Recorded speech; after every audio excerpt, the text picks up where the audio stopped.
আমার বাড়িতে উইরাইয়া জুইরা বসছস কে রে খুশি হইছস না আমারে দেখা? কে রে আইছস আমার বাড়িতে আগুন লাগাইতে? আচ্ছা আমার প্রিয় আন্টি কই? জানা বেস্টি। এই তাই থাকলে কোনো কি সমস্যা আছে? তাই বান্ধবীর বাড়ি আহে নাই, তাই তার আন্টির বাড়ি আইছে। তুমি এখন কমায়ও আহো না কেমন আন্টির বাড়ি। আসলে পড়াশোনার এত চাপ, এই চাপে ঘরের তা বাইর হইতেই পারি না আন্টি।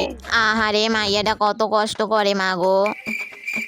তার কথা জানো নি, পড়ে না, একটা ফোনাও পড়ে না। পরীক্ষার রেজাল্ট তো খারাপ করলো, আর পড়ালেখার কথা তো শুনতেই পারে না। মা তুমি একটু তারে ভালো কইরা বুঝাও। ওই আসলে আন্টি আমার পড়ার পুরা নেশা লাগিয়ে গেছে গা। একদিন যদি আমি নেশাটা না করি তাইলে পুরা পাগল হয়ে যাই গা। এই কথা। চুপ, তার কাছ দিয়ে কিছু শিখতে পারস না, তার পা ধোয়া জল খা। কিলো তুই বাড়ি জানালো? আন্টি আমি যাই গা আন্টি, আমি যে তোমারে কত মিস করবো আন্টি। জায়গা আর বেস্টি সরি এতক্ষণ তাহার লাইগা। আন্টিরে ভালোবাসি তো এই লেগে আহি, আন্টিরে না দেখা থাকতে পারি না। পুষ্পা এডি কি কইলি?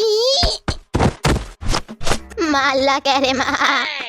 মা আয়ো আয়ো, তোমার লাগে ভাত রাঁধছি খাইয়া যাবা। আয়ো আয়ো মা আয়ো।